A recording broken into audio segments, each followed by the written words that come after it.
Jessore circuit house থেকে ভুয়া অতিরিক্ত সচিব পরিচয় দেওয়া আব্দুস সালাম নামে এক ব্যক্তিকে আটক করেছে পুলিশ।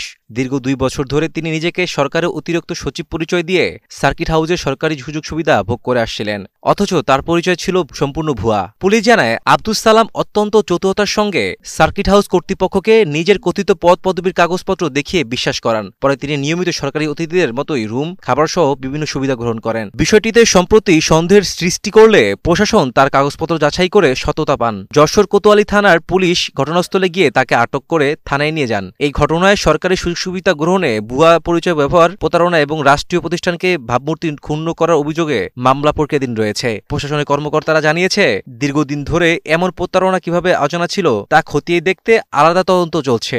সার্কিট হাউসে সংশ্লিষ্টদের সতর্ক থাকার পরামর্শ দেওয়া হয়েছে।